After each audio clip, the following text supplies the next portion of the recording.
Assalamualaikum warahmatullahi wabarakatuh. Selamat pagi. Apa kabar kalian semua? Saya doakan kalian selalu sehat dan baik-baik saja. Amin. Sebelumnya saya ucapkan selamat datang dan selamat bergabung dengan SMAN 1 Balai Riam kepada siswa-siswa baru, dan selamat datang di kelas yang baru kepada siswa lama. Semoga motivasi dan minat belajar kalian di kelas yang baru semakin tinggi ya. Mari kita sama-sama belajar, ikhlas dalam menuntut ilmu demi meningkatkan kualitas diri.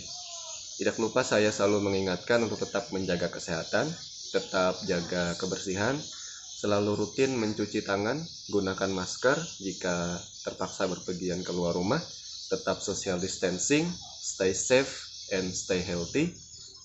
Baiklah, untuk mengefisienkan dan mengefektifkan waktu yang terbatas, mari kita mulai pembelajaran.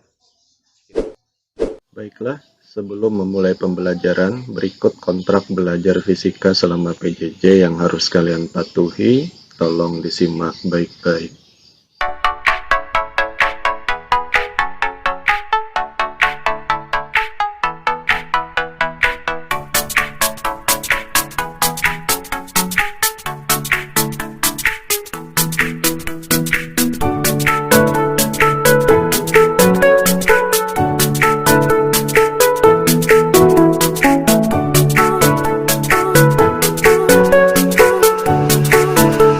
Setelah memahami kontrak belajar fisika ini, selanjutnya kita langsung masuk ke materi pembelajaran.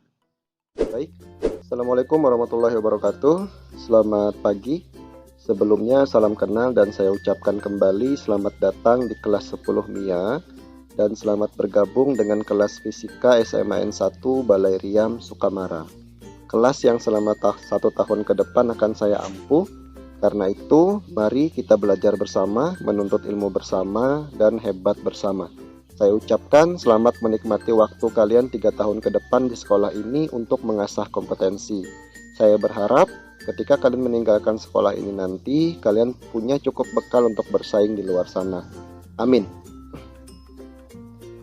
Berbicara masalah fisika, saya rasa kalian sudah tidak asing dengan kata ini. Karena di SMP kalian sudah pernah belajar mata pelajaran IPA terpadu yang di dalamnya terkandung materi biologi, kimia, dan tentu saja fisika. Nah, di SMA ini kandungan IPA terpadu itu akan diajarkan secara terpisah, di mana kalian akan belajar biologi sendiri, kimia sendiri, dan fisika sendiri tentu saja. Nah, hari ini kita akan belajar fisika. Adapun materi pembuka yang akan kita pelajari hari ini adalah materi pengenalan ya. Materi pengenalan tentang fisika, yaitu kita akan belajar tentang ruang lingkup fisika. Apa sih fisika itu? Nah, sebelum masuk lebih jauh ke sana, berikut kompetensi dasar yang harus kita capai bersama. Itu kalian nanti diharapkan setelah belajar materi ini mampu menjelaskan hakikat ilmu fisika dan perannya dalam kehidupan, metode ilmiah, dan keselamatan kerja di laboratorium. Ya, bisa dipahami ya. Kita next slide berikutnya. Nah, di dalam ruang lingkup fisika itu ada beberapa sub bahasan yang akan kita bahas ya. Yang pertama adalah nanti kita akan membahas tentang penerapan fisika ya. Kemudian kita juga akan membahas tentang metode ilmiah ya. Lalu kita juga akan membahas tentang keselamatan kerja di laboratorium ya. Jadi ada 3 sub bahasan yang akan kita bahas dari materi ruang lingkup fisika ya. Nah, adapun yang akan kita bahas pertama kali sebagai pengenalan ya tentu saja adalah tentang penerapan fisika ya dalam kehidupan sehari-hari itu seperti apa ya. Apa saja bagiannya? Mari kita ke slide berikutnya. Nah, apa fisika itu? Jika kalian ditanya pertanyaan seperti ini, apakah kalian bisa menjawab? Saya yakin kalian pasti bisa menjawab. Dan jawaban kalian mungkin akan berbeda-beda antara satu dengan yang lain begitu. Nah, untuk memahami lebih lanjut apa yang dimaksud dengan fisika, kita akan mengupasnya dari dasar. Oke, kita langsung saja masuk ke slide berikutnya. Nah, sebelum mengetahui pengertian dari fisika, kita akan terlebih dahulu membahas tentang ruang lingkup fisika itu apa saja. Fisika itu memiliki ruang lingkup yang cukup luas. Adapun ruang lingkup fisika sebagai berikut. Yang pertama, ruang lingkup antara aktivitas makhluk hidup dan makhluk tak hidup. Mempelajari apa saja? Yaitu mempelajari kejadian antara makhluk hidup dan makhluk tak hidup. Bagaimana contohnya? Begitu. Nah, contohnya pada makhluk hidup itu seperti mempelajari perpindahan seseorang saat melakukan perjalanan. Ya, sedangkan pada makhluk tak hidup itu mempelajari misalnya menentukan kecepatan sebuah bola pada gerak parabola ketika mencapai ketinggian maksimum. Ya, ini contoh dalam kehidupan sehari-hari. Yang kedua, ruang lingkup kondisi fisik makhluk hidup dan makhluk tak hidup. Mempelajari apa saja, yaitu mempelajari kondisi fisik pada makhluk hidup dan makhluk tak hidup. Bagaimana contohnya? Yaitu kalau misalnya pada makhluk tak hidup, itu contohnya seperti peristiwa meletusnya ban sepeda pada saat terkena sinar matahari. Kemudian kalau pada makhluk hidup itu contohnya seperti perlombaan tarik tambang ya. Kalau di SMP kalian pernah belajar tentang gaya, nah itu resultan gaya ya. Kalau dia perlombaan tarik tambang itu di situ ada resultan gayanya. Nah, kemudian ada hakikat fisika. Apa sih hakikat fisika itu? Fisika bagian dari ilmu pengetahuan alam yang lebih dikenal dengan sains ya. Saya rasa kalian sudah tidak asing dengan yang namanya sains. Sains itu apa? Sains itu merupakan ilmu yang mempelajari fenomena alam yang diperoleh dari hasil pemikiran dan penyelidikan melalui keterampilan bereksperimen dengan metode ilmiah ya. Jadi fisika itu tidak akan pernah lepas dari yang namanya eksperimen. Dan eksperimen di dalam fisika itu tidak akan lepas dari yang namanya metode ilmiah ya. Jadi dengan demikian hakikat fisika merupakan ilmu pengetahuan yang mempelajari kejadian alam berdasarkan fakta, konsep, prinsip, dan hukum yang telah teruji kebenarannya melalui pendekatan ilmiah. Kita lanjut slide berikutnya. Nah, ada 4 hakikat fisika. Apa saja itu? Yang pertama adalah fisika mempelajari tentang gejala-gejala dan sifat fisik suatu benda. Apa saja? Yaitu tentang gerak, tentang gaya, energi, zat, panas, bunyi, struktur atom, dan lain sebagainya. Kemudian yang kedua, setiap fenomena yang terjadi di alam semesta dapat dijelaskan dengan ilmu fisika. Ini jelas sekali ya.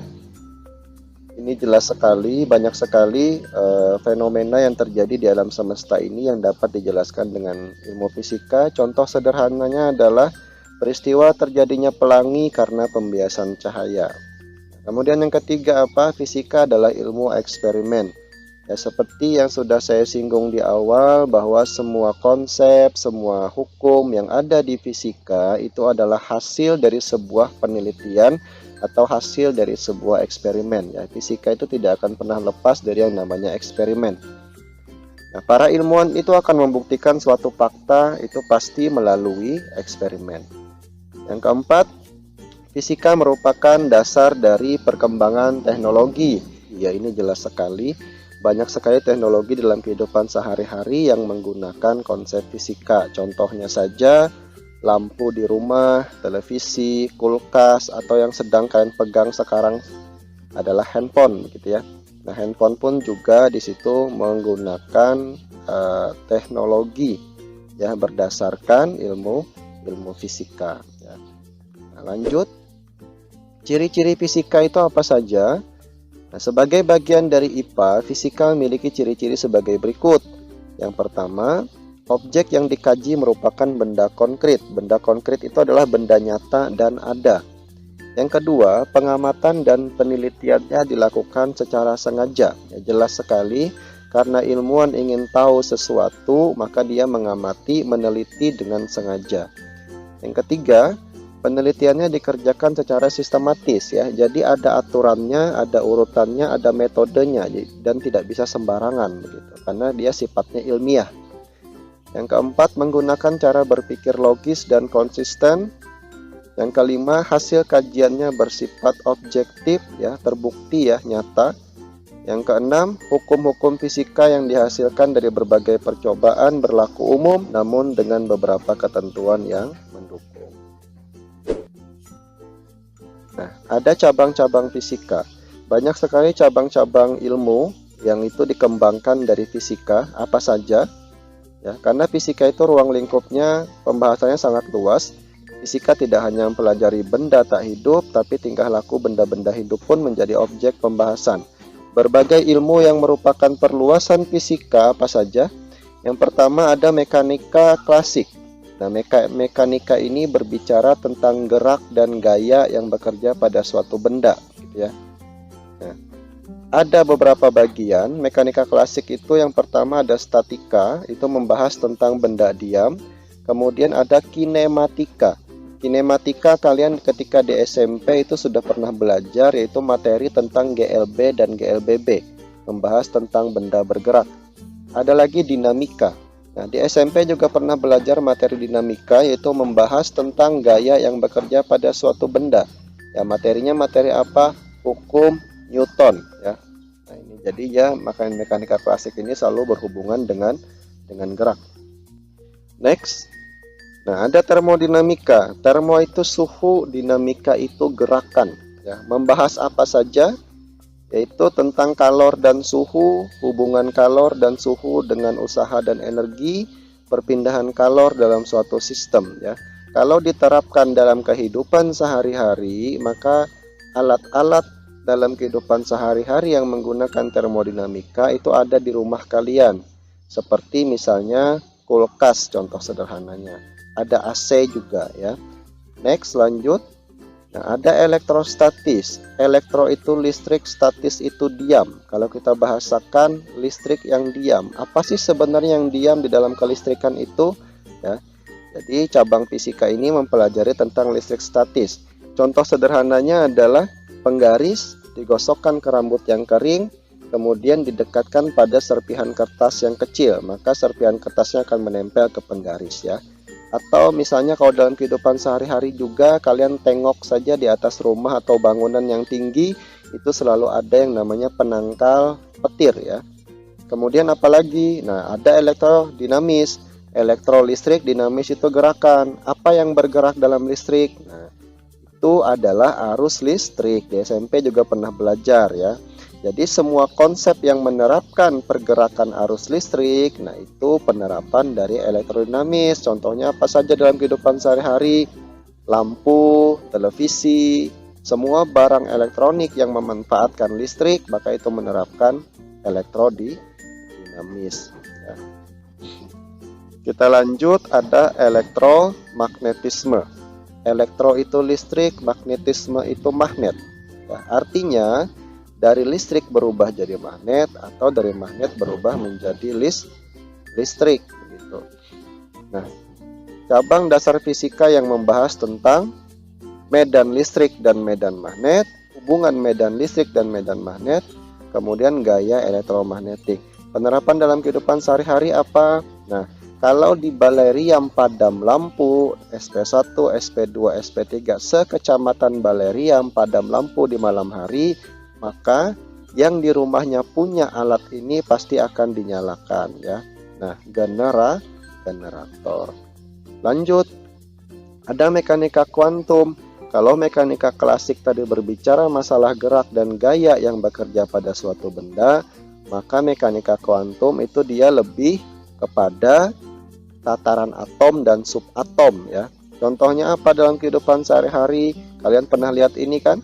Ini sel surya. Jadi sel surya ini memanfaatkan konsep dari mekanika kuantum. Nah, tadi saya sudah menjelaskan beberapa cabang tentang fisika. Nah, sekarang itu hanya beberapa saja ya, karena masih banyak lagi. Nah, maka tugas kalian adalah tolong carikan 5 cabang lain dari fisika dalam kehidupan sehari-hari. kemudian catat di buku tugasnya, kemudian dikumpulkan ke WhatsApp guru ya, ke WhatsApp saya ya. Nah, itu dipoto nanti, tinggal dikirimkan ke WhatsApp saya, tuliskan namanya siapa dan kelasnya kelas berapa ya. Jelas tugasnya ya. Ya, sekarang kita lanjut lagi ke slide berikutnya. Oke, sekarang kita lanjut ke manfaat fisika dalam kehidupan sehari-hari. Apa saja itu? Yaitu yang pertama di bidang kedokteran misalnya. Fisika dimanfaatkan sebagai, itu sinar ronsen untuk mendeteksi patah tulang. Kemudian sinar laser untuk memecahkan batu ginjal, USG untuk mendeteksi kondisi bayi dalam rahim. Kemudian sinar gamma untuk proses sterilisasi alat bedah. Itu kalau di bidang kedokteran. Banyak lagi sebenarnya. Misalnya seperti jarum suntik itu juga memanfaatkan konsep fisika. Nah, lanjut lagi di bidang pertanian. Nah, itu penemuan bibit unggul dari proses rekayasa genetik. Kemudian ada lagi penciptaan peralatan pertanian yang membantu kerja petani. Next, bidang transportasi ya, memanfaatkan konsep fisika juga. Ya, dalam pembuatan kereta maglev menggunakan superkonduktor. Maglev ini magnet ya. Superkonduktor itu adalah konduktor yang paling ideal. Kenapa disebut konduktor ideal? Karena hambatan penghantarnya itu nyaris nol, nyaris tidak ada begitu. Nah, kemudian pembuatan kapal selam yang menerapkan hukum Archimedes. Ya. Apalagi bidang industri. Apa di bidang industri yang dimanfaatkan dari fisika? Nah, itu bisa menggunakan sonar dalam industri kelautan. Sonar itu apa? Sonar itu adalah alat untuk mengukur kedalaman laut ya, atau mengecek suatu benda yang berada di dalam laut gitu. Nah, kemudian penggunaan gelombang akustik untuk mendeteksi kandungan gas atau minyak bumi ya. Banyak sekali manfaat fisika dalam kehidupan sehari-hari. Nah, kemudian penggunaan scanning ultrasonik untuk mendeteksi retak dalam struktur logam ya. Ini contoh dari kereta maglev ya. Jadi kereta maglev ini adalah kereta super cepat yang seolah-olah keretanya melayang di atas rel gitu. Karena dia memanfaatkan teknologi magnet yang sangat tinggi begitu. Kemudian ada kelistrikan juga di dalamnya. Nah, lanjut. Ada bidang komunikasi. Nah, di bidang komunikasi ternyata juga memanfaatkan fisika. Apa saja? Itu penggunaan gelombang elektromagnetik pada telepon genggam ya. Jadi telepon genggam kalian itu menggunakan gelombang elektromagnetik. Nah, kemudian penggunaan fiber optik untuk jaringan internet. Apalagi prinsip pengiriman data melalui satelit. Jadi data dari handphone kalian dikirimkan ke handphone teman kalian itu menggunakan atau melalui satelit ya, yang merupakan konsep dari fisika juga. Nah, bidang energi apa saja? Di bidang energi itu misalnya penggunaan generator sebagai penghasil energi listrik. Seperti yang saya bilang tadi ya, kalau misalnya di Baleriam padam lampu di malam hari, maka orang-orang akan menyalakan generator. Ya, generator itu memanfaatkan konsep fisika juga. Nah, penggunaan unsur radioaktif sebagai reaktor nuklir. Apalagi? Nah, ada lagi penggunaan sel surya sebagai energi alternatif ya. Banyak sekali manfaat fisika dalam kehidupan sehari-hari ya. Kita tidak akan pernah lepas dari konsep fisika sebenarnya. Cuma kadang kita tidak tahu ya, ini sebenarnya asalnya dari mana sih, konsep apa yang digunakan sebenarnya ini, materi. Kalau di sekolah itu materi ini gunanya dalam kehidupan sehari-hari apa sih? Nah, kadang kita kebanyakan belum tahu masalah itu ya. Makanya kita belajar untuk tahu. Nah, sekarang kita lanjut ke metode ilmiah ya. Seperti yang saya bilang di awal tadi. Nah, jadi materi yang dibahas di ruang lingkup fisika itu selain penerapan fisikanya ada metode ilmiah ya. Metode ilmiah itu adalah cara yang digunakan ilmuwan untuk menyelesaikan suatu permasalahan gitu yang ingin mereka ketahui ya. Nah, secara sederhana metode ilmiah adalah langkah kerja yang dilakukan para peneliti dalam menjawab masalah. Kemudian, secara umum, metode ilmiah diartikan sebagai serangkaian langkah-langkah seperti identifikasi masalah, pengumpulan data, memilah data, merumuskan hipotesis atau dugaan ilmiah sementara, menguji hipotesis secara tepat, dan memberitahukan hipotesis dugaan ilmiah apabila terdapat temuan baru dalam eksperimen yang dilakukan. Langkah-langkah tersebut dilakukan secara sistematis dan beruntun. Nah, kriteria metode ilmiah itu seperti apa? Kegiatan dikatakan ilmiah jika dilakukan serangkaian metode ilmiah.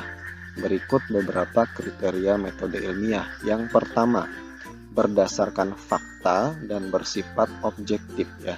Jadi datanya itu tidak bersifat daya hayal saja ya. Harus konkret tadi. Kemudian bebas dari prasangka, berdasarkan prinsip-prinsip analisis, melalui proses hipotesis, terus berdasarkan teknik kuantitatif. Nah, kuantitatif ini artinya menggunakan angka, ranking atau rating gitu ya. Nah, apa saja langkah-langkah metode ilmiahnya begitu. Jadi saya rasa kalian pernah melakukan praktikum ya, praktikum biologi atau praktikum IPA ketika di SMP. Nah, itu ada pasti kalau misalnya melakukan praktikum itu kan ada tuh langkah-langkah praktikum ya, hampir mirip dengan langkah-langkah metode ilmiah gitu. Jadi yang pertama adalah kalian pasti diminta dulu untuk mengidentifikasi masalah ya. Mengidentifikasi masalah atau studi pendahuluan dulu ya, studi pendahuluan tentang masalah yang ingin diteliti begitu. Nah, setelah itu apa? Setelah itu merumuskan masalahnya. Ya, merumuskan masalahnya. Apa yang ingin diteliti tadi dirumuskan masalahnya dulu. Nah, setelah itu lanjut ke pengumpulan informasi ya. Jadi sebelum melakukan penelitiannya, informasinya dikumpulkan terlebih dahulu. Setelah informasi terkumpul, baru kalian menentukan atau mengajukan hipotesis ya. Jadi hipotesis itu adalah dugaan sementara ya. Jadi dugaan sementara. Ketika sudah ada dugaan sementara, baru kalian melakukan eksperimen nanti untuk mengecek apakah dugaan itu benar atau tidak begitu. Setelah mengajukan hipotesis, baru kalian lanjut ke tahap berikutnya, yaitu melakukan eksperimen ya, untuk menguji kebenaran apakah hipotesis tadi itu benar atau tidak begitu. Nah, di dalam melakukan eksperimen ini ada variabel-variabel yang harus diperhatikan ya. Antara lain itu ada variabel bebas, kemudian ada juga variabel terikat, ada juga variabel kontrol, kemudian variabel pengganggu ya. Biasanya ada 4 variabel yang harus diperhatikan dalam melakukan eksperimen. Setelah eksperimen dilakukan, kemudian kalian pasti ketemu data kan. Setelah melakukan percobaan, begitu bahasa sederhananya, kalian ketemu data. Nah, data itu dianalisis begitu. Nah, data ini ada 2 nih. Jadi ada data yang bentuknya data kualitatif ya, sama ada data kuantitatif. Apa sih bedanya begitu? Kalau kualitatif itu data yang tidak disajikan dalam bentuk angka ya, tetapi dalam bentuk deskripsi ya, itu dia kualitatif. Tapi kalau dia datanya dalam bentuk angka begitu, nah itu dia disebut dengan data kuantitatif ya. Jadi data kuantitatif ini harus diolah dalam bentuk tabel nantinya, kemudian grafik atau diagram gitu, sehingga mudah dipahami orang lain ya, yang membaca hasil analisis data dari sebuah eksperimen tersebut. Setelah data selesai dianalisis, baru yang terakhir adalah pengambilan kesimpulan. Jadi menyimpulkan apakah hipotesisnya tadi itu benar atau tidak begitu. Nah, kesimpulan ini juga yang akan menjawab perumusan masalah di awal tadi ya. Jadi ada 7 langkah-langkah metode ilmiah yang harus diperhatikan begitu dalam melakukan suatu percobaan ya. Bisa dipahami baik-baik. Kemudian lanjut yang pembahasan berikutnya. Nah, di dalam melakukan percobaan itu ada sikap ilmiahnya ya. Ada sikap ilmiah yang harus dipatuhi ya. Yang pertama adalah mampu membedakan opini dan fakta ya. Bisa membedakan fakta yang mana, kemudian yang hanya sekedar pendapat yang mana begitu. Yang kedua, memiliki rasa ingin tahu. Jelas sekali ilmuwan melakukan percobaan karena dia pasti memiliki rasa ingin tahu ya akan sesuatu. Nah, kemudian berani mencoba ya. Kalau tidak berani, maka pasti dia tidak akan melakukan percobaan begitu, sehingga percuma dia ingin tahu tapi dia tidak berani melakukan percobaan begitu. Nah, kemudian jujur terhadap fakta ya, jujur terhadap fakta. Yang kelima, terbuka. Ini bukan terbukta ya, itu typo ini ya. Jadi terbuka dan fleksibel. Kemudian berpendapat secara ilmiah ya. Jadi pendapatnya bukan pendapat yang tidak berlandaskan ilmiah, tapi dia harus ilmiah dan kritis gitu. Nah, kemudian dia peduli lingkungan juga, kemudian bertanggung jawab ya. Kemudian ulet dan gigi. Ya. Jadi ini ada beberapa sikap ilmiah yang harus diperhatikan begitu ketika seseorang ingin melakukan sebuah eksperimen atau percobaan gitu.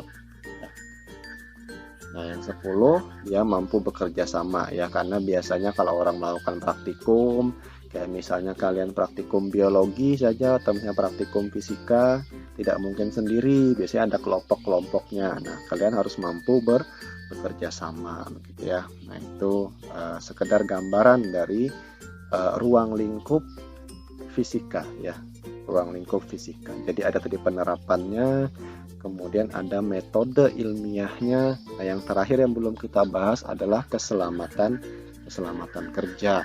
Nah, keselamatan kerja itu akan menjadi tugas kalian gitu ya. Jadi ada tugas tambahan nih.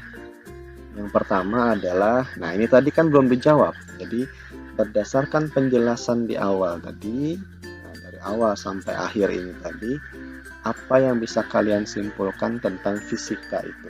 Ya. Jadi fisika itu apa sih? Nah, itu pertama. Kemudian yang kedua, kalau misalnya kalian melakukan percobaan di laboratorium gitu ya, apa yang akan kalian lakukan untuk menjaga keselamatan semua pihak? Nah, ini maksudnya keselamatan kerja ya. Coba dibuka literatur, bisa di Google, buku dan lain sebagainya ya. Silahkan kembali dicatat di buku tugas kalian, kemudian difoto dan dikirimkan tugasnya ke saya ya. Saya tunggu kurang lebih waktunya 1 minggu ya. Jadi sebelum pembelajaran berikutnya, hari Rabu depan berikutnya, itu tugasnya sudah terkumpul ya. Kalau pembelajarannya hari Rabu, berarti hari Selasa itu tugasnya harusnya sudah terkumpul ya. Nanti akan saya tagih di grup ya. Bagi yang belum mengumpulkan tugas, lebih cepat lebih bagus ya, biar tugas tidak menumpuk.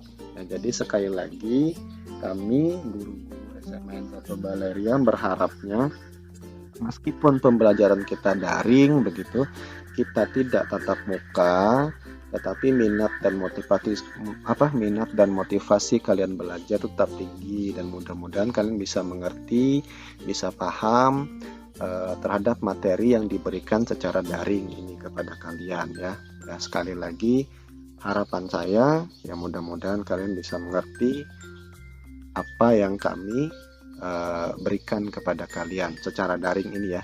Nah, ini fisika pengantarnya untuk hari ini begini dulu. Next minggu depan kita akan masuk kepada materi yang benar-benar sudah menyangkut ke fisika ya. Jadi di awal nanti next pertemuan minggu depan kita akan membahas tentang besaran dan pengukuran. Nah, ini pun sudah kalian dapat di SMP kelas 7 ya. Di kelas 7 di awal itu ada membahas tentang besaran dan pengukuran. Nah, akan kita bahas lagi, akan saya jelaskan mendetail, akan saya berikan contoh soal dan lain sebagainya di pertemuan berikutnya ya. Oke. Sekian pembelajaran kita hari ini. Tetap jaga kesehatan ya. Stay safe, stay healthy, and keep healthy ya. Assalamualaikum warahmatullahi wabarakatuh. See you in the next video.